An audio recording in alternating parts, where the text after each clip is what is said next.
किसान भाइयों, इससे पहले हमने पार्ट 1 में बहुत सारी आपको ऐसी चीज़ों के बारे में बताया था जिससे धान में पैदावार कम रह जाता है। और आज की वीडियो में ये पार्ट 2 है, मतलब आज का ये दूसरा भाग है। आज की वीडियो में हम वो आपको कारण बताएंगे जो पहले भाग में हम नहीं बता पाए थे। तो आज की हमारी कंप्लीट वीडियो ज़रूर देखिएगा, और चैनल को अगर अभी तक आपने सब्सक्राइब नहीं किया है, SRJ खेती चैनल को सब्सक्राइब करें। जो किसान साथी यह वीडियो पहली बार देख रहे हैं उनको मैं बताते चलूँ, धान में पैदावार कम होने के यहाँ पे हम 5 प्रमुख कारण आपको बताएंगे। इस वीडियो को देखने के बाद आप हमारी पहली पार्ट वाली वीडियो भी ज़रूर देखिएगा, जिसमें मैंने कुछ अन्य बातें आपको बताई हुई थी। जो किसान भाई ने पहले वीडियो देखी है उसको यह वीडियो भी ज़रूर देखना चाहिए। तो चलिए, ज़्यादा समय आपका नहीं लेते हैं।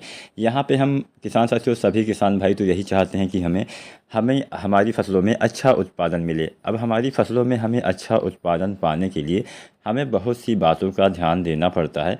तो यहाँ पे हम कुछ ऐसी प्रमुख प्रमुख बातें होती है जिस पे हम ध्यान नहीं दे पाते हैं। इसी के कारण से हमारे जो धान की फसल है या फिर कोई भी फसल हो, उसमें पैदावार कम रह जाती है। तो चलिए जानते हैं पहला कारण। पहला कारण क्या होता है? शुरुआत से ही अगर आपको अच्छे से पता चलेगा तभी तो आपको अच्छे से उत्पादन मिलेगा। अब जैसे जब बालियाँ निकलने वाली होती है, उस समय अगर आप सोचें कि हम कुछ ऐसा डाल दें जिससे बालियाँ हमारी डबल हो जाएं, अगर कल्ले निकलने वाले होते हैं या फिर निकल रहे होते हैं, उस समय अगर आप ऐसा सोचें कि हम कुछ ऐसा डाल दें जिससे कल्ले ज़्यादा हो जाएं, तो ऐसा मुमकिन ही नहीं है किसान साथियों। तो इसके लिए आपको पहले से, मतलब शुरुआत से ही आपको ध्यान देना पड़ता है। तो यहाँ पे अभी हमारे बहुत सारे किसान साथी धान की रोपाई कर चुके होंगे, 10 दिन, 15 दिन, 20-25 या अधिकतम 1 महीने, या फिर कुछ किसान साथी की 40-50 दिन की भी फसल हो गई होगी। अभी भी हमारे ऐसे बहुत सारे किसान साथी होंगे जो धान की रोपाई करने वाले होंगे। तो यहाँ पे मतलब एक कंप्लीट वीडियो है जिसमें आपको एक कंप्लीट जानकारी मिलने वाली है। तो यहाँ पे पहली गलती आपको क्या नहीं करनी है, DAP डालने का सही समय क्या होता है। सबसे पहले आपको ये बता दूं, बहुत से किसान साथी DAP खाद का इस्तेमाल सही समय पे नहीं करते हैं, जिससे उन्हें उसका अच्छे से लाभ नहीं मिलता है। किसान साथियों, जब भी आप DAP का इस्तेमाल करिए, क्योंकि हम फास्फोरस के रूप में केवल और केवल DAP खाद का ही इस्तेमाल करते हैं। अब यहाँ पे भी हम गलती करते हैं। अब ऐसा भी नहीं कि केवल आपको DAP खाद का ही इस्तेमाल करना है। फास्फोरस वाली खाद के लिए बहुत सारे ऑप्शंस आते हैं। आप NPK डाल सकते हैं, आप SSP वाली खादों का इस्तेमाल कर सकते हैं। विस्तृत जानकारी के लिए मैंने इसके ऊपर वीडियो भी बनाया हुआ है। तो हम क्या करते हैं, वही परंपरागत खेती वाले तरीके अपनाते अभी तक पुराने समय से आ रहे हैं कि हमें केवल DAP ही डालना है। धान में किसी भी फसल में हमें DAP ही डालना है शुरुआत में। अब ये है आपको, मतलब अगर आपको डालना है, अच्छी बात है, DAP अच्छा काम करती है। DAP में नाइट्रोजन होता है, फास्फोरस होता है, जो पौधे की शुरुआत में काफ़ी बेहतर काम करता है। लेकिन क्या होता है कि सबसे ज़्यादा कमी हमारे देश में किसकी होती है? DAP खाद की ही सबसे ज़्यादा कमी अक्सर देखने को मिलता है। जब भी किसी फसल की बुआई स्टार्ट होती है, उस समय DAP के रेट भी महंगे हो जाते हैं, इसके साथ साथ उसकी कमी भी हो जाती है। तो ऐसी कंडीशन में अगर आपको DAP नहीं मिल पाती है तो आप NPK डालिए। NPK बहुत तरह से आते हैं, जैसे मैं कुछ उदाहरण आपको दे देता हूँ। सामान्यतः हम 12-32-16 का ही इस्तेमाल करते हैं, लेकिन इसके अलावा भी बहुत NPK आते हैं, जैसे 10-26-26 हो गया, 14-35-14 हो गया, 20-20-0-13 हो गया। तो जो भी आपको NPK मिले, NPK में भी फास्फोरस होता है, NPK में तो पोटेशियम भी होता है, जबकि DAP में पोटेशियम नहीं होता है। तो यहाँ पे आपको NPK या फिर DAP में से कोई एक खाद का इस्तेमाल करना है। अगर आपको DAP और NPK भी नहीं मिलती है तो आप SSP यानी सिंगल सुपर फास्फेट का भी इस्तेमाल करके धान की फसल में फास्फोरस की पूर्ति कर सकते हैं। हम DAP क्यों डालते हैं? फास्फोरस वाली, मतलब फास्फोरस वाले तत्व की पूर्ति करने के लिए। तो यहाँ पे हम बात कर रहे थे DAP किस समय डालना चाहिए। DAP डालने का जो सबसे बढ़िया समय है, धान की जब आप रोपाई करने वाले होते हैं, उससे पहले आप जो आप अंतिम जुताई करवाते हैं, उसी समय आपको DAP डाल देना चाहिए, या फिर आप रोपाई से पहले डाल सकते हैं। मतलब कुल मिला के रोपाई से पहले ही आपको DAP डालना है, तभी आपको इसका लाभ मिलेगा। बाद में डालते हैं, लाभ नहीं मिलेगा, फिर बहुत ही कम मिलेगा। इस बात का हमेशा ध्यान रखना है आपको। DAP रोपाई से पहले ही आपको अपने धान की फसल में इस्तेमाल कर देना है। NPK हो गया, मतलब रोपाई से पहले ही आपको, चाहे आप DAP डालते हो, SSP डालते हो, NPK डालते हो, कोई भी खाद डालते हैं, उसका इस्तेमाल करना है, तभी आपको इसका अच्छे से लाभ मिलता है। अब यहाँ पे क्यों डालना है किसान साथियों? जो फास्फोरस होता है, फास्फोरस क्या करता है, जहाँ पे आप डालेंगे वहीं पर रहता है। मतलब फास्फोरस ऊपर नीचे ज़्यादा नहीं जाता है, अपने जड़ों को, मतलब पौधे अपने जड़ों को ही ऊपर नीचे ले जाके फास्फोरस जहाँ पे रहता है वहाँ पे वो पहुँच जाती हैं। तो कुल मिला के मेरे कहने का मतलब यही है, अगर आप पहले डालते हैं तो इसका अधिक लाभ मिलता है। अब इसके साथ साथ जैसे आप यूरिया डालते हैं, तो यूरिया अगर आप SSP डालते हैं तो रोपाई के समय ही डालिए, अन्यथा आप 1 सप्ताह या 10 दिन बाद भी यूरिया डाल सकते हैं। तो पहली गलती आपने पता कर ली कि हाँ, हमें DAP अगर डालना है तो रोपाई के समय डालना है, और हमें केवल DAP ही नहीं डालना है। हमें अगर मान लीजिए DAP नहीं भी मिलता है तो आप NPK या फिर एसएसपी भी डाल सकते हैं किसान भाइयों। कई बार ना मिलने की वजह से भी हम खादों का इस्तेमाल सही समय पे नहीं कर पाते हैं। पहली गलती तो आपने ये जान ली।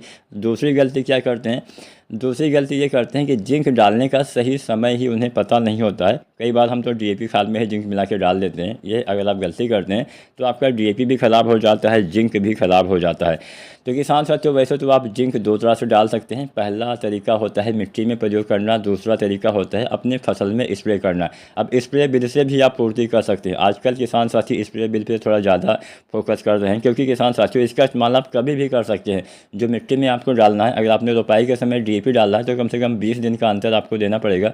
20 दिन के बाद ही अगर आपने रोपाई के समय डीएपी, एनपीके या फिर एसएसपी कोई भी खाद डाली है तो कम से कम 20 दिन के बाद ही आपको किसान साथियों जिंक का इस्तेमाल करना चाहिए। और अगर आपने डीएपी रोपाई के समय डाला है, अगर आप स्प्रे करना चाहते हैं तो तुरंत 1-2 दिन बाद भी इसका स्प्रे कर सकते हैं, क्योंकि जिंक की कमी के लक्षण दिखाई देते हैं तो तुरंत आपको स्प्रे करना है, बहुत जल्दी असर होता है। तो स्प्रे वाला तरीका थोड़ा सस्ता भी बैठता है और बहुत अच्छे से काम भी करता है। तो आप स्प्रे भी कर सकते हैं और मिट्टी में भी डाल सकते हैं। अगर आप स्प्रे करते हैं तो जो 33% वाली जिंक सल्फेट आती है, लगभग आपको 750 ग्राम मात्रा एक बार में डालिए। अगर आप स्प्रे करते हैं तो आपको 2 बार प्रयोग करना है। पहली बार आपको डालना है लगभग औसतन मान के चलिए 20 दिन पे, और दूसरी बार आपको डालना है वही 20-25 दिन के बाद फिर से गबोड अवस्था के आसपास, बाली आने से पहले डाल देंगे तो अच्छा काम करेगा। तो जिंक आपको 2 बार डालना है। अगर आपकी कमी के लक्षण दिखाई देते हैं तो कभी भी डाल सकते हैं, अन्यथा आप 20 दिन पे पहली बार, 20-25 दिन पे और दूसरी बार वही 45-50 दिन पे इस्तेमाल करेंगे, अच्छा लाभ मिलेगा। अब इसके साथ साथ मिट्टी में डालते हैं तो आपको 20 दिन के बाद 33% वाला जिंक लगभग 5 या 6 kg, अधिकतम 7 kg तक इस्तेमाल कर सकते हैं, अच्छा लाभ मिलेगा। तो यहाँ पे जिंक आपको कब डालना है, रोपाई के 20 दिन के बाद मिट्टी में प्रयोग करना है। 20 दिन से पहले डालना चाहते हैं तो स्प्रे विधि से आप डाल सकते हैं। तीसरी गलती ये करते हैं कि ग्रोथ प्रमोटर का इस्तेमाल आप सही समय पे नहीं करते हैं। हमारे बहुत सारे किसान साथी ग्रोथ प्रमोटर का इस्तेमाल करते हैं, जैसे सागरिका वगैरह डालते हैं, लेकिन सही समय का इस्तेमाल नहीं करते हैं। अगर आप ग्रोथ प्रमोटर भी डालना चाहते हैं, अगर आप चाहते हैं उसका अच्छे से आपको लाभ मिले, तो आपको रोपाई के समय ही इसका इस्तेमाल करना होता है। अगर आप सागरिका वगैरह डालते हैं या फिर कोई भी बायोबीटा डालते हैं तो धान की रोपाई के समय ही आपको इस्तेमाल करना है, तभी आपको अच्छा लाभ मिलेगा। अगर आप सागरिका डालते हैं तो 8 से 10 kg पर एकड़ तक आपको इस्तेमाल करना होता है रोपाई के समय। सागरिका भी 2 तरह से आती है, एक आती है सागरिका जेड++, एक आती है सागरिका गोल्ड। दोनों में से कोई भी एक रोपाई के समय 8 से 10 kg डाल सकते हैं। अन्यथा आप रोपाई, मान लीजिए रोपाई के समय न डाल पाए हों तो अधिकतम 10 दिन तक डालिए। 10 दिन के बाद इसका इस्तेमाल मत करिए, अच्छा लाभ नहीं मिलेगा। अगर आप बाद में डालते हैं तो आप जो लिक्विड वाले आते हैं उसका स्प्रे कर सकते हैं, जैसे सागरिका लिक्विड का आप स्प्रे कर सकते हैं। तो सागरिका लिक्विड आपको 2 बार डालना होता है, पहली बार 20-25 दिन पे, दूसरी बार गबोड अवस्था में बालियाँ आने से पहले। और सागरिका लिक्विड आपको डालना है लगभग 300 से 400 ml पर एकड़ तक। इतनी मात्रा 1 एकड़ खेत के लिए पर्याप्त होती है। अब हम जानते हैं चौथी गलती हम क्या करते हैं, जब हमारे धान में फ्लावरिंग की स्टेज आती है, फूल वाली जो स्थिति होती है वो काफ़ी नाजुक मानी जाती है। जब आपके धान में फूल आते हैं उस समय आप बहुत सारी चीज़ें अनायास ही डाल देते हैं, जिससे आपके फसल में नुकसान पहुँच जाता है। तो कोशिश करिए जब आपके धान में फ्लावरिंग की स्टेज आए, मतलब फूल खिले हुए हों, उस अवस्था में कम से कम कोई भी चीज़ें आपको छिड़काव नहीं करना है, स्प्रे विधि से प्रयोग नहीं करना है। यहाँ तक कि अगर मान लीजिए फूल आते हैं उस समय ज़्यादा बरसात भी हो जाती है, बहुत तेज़ हवाएं भी चल जाती है, तो भी हमें नुकसान पहुंचता है, क्योंकि पॉलिनेशन सही से नहीं होता है, जिससे हमें अच्छा लाभ नहीं मिलता है। तो अच्छे पॉलिनेशन के लिए भी आपको इस समय कोई भी दवा वगैरह के छिड़काव से बचना चाहिए। तो आपको यह गलती नहीं करनी है। एक गलती आप और करते हैं, जब हमारे धान में किसान साथियों, अब जब जैसे कल्ले निकलने वाले होते हैं तब तक तो हम अच्छा ध्यान देते हैं। जैसे जैसे हमारी फसलें थोड़ा सा बड़ी हो जाती हैं, बालियाँ निकलने वाली होती हैं, फिर निकल आती हैं, उस समय हम किसान साथियों एक गलती ये भी करते हैं कि उस समय हम सिंचाई पर ध्यान नहीं दे पाते हैं। जब आपके धान में जो है बालियाँ निकलने वाली होती हैं, इस समय से लेके, जैसे जब बालियाँ निकलने वाली होती हैं, बालियाँ निकल रही होती हैं, बालियाँ निकल आती हैं, बालियाँ बाहर आ गई, फ्लावरिंग की स्टेज आ गई, दाने का भराव हो रहा है, दाने में मजबूती आ रही है, तो ये तमाम ऐसे समय होते हैं जब पानी की सबसे ज़्यादा आवश्यकता आपके पौधे को होती है।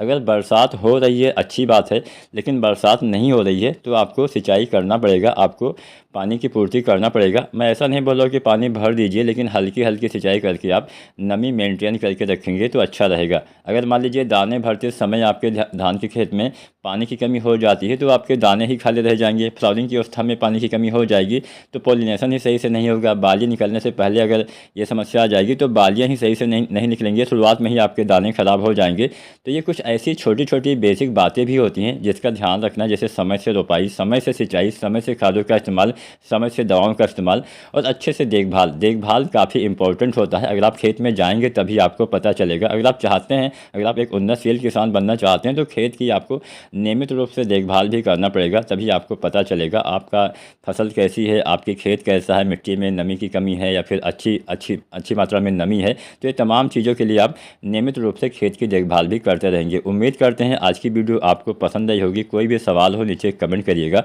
और चैनल को सब्सक्राइब करिएगा। धन्यवाद।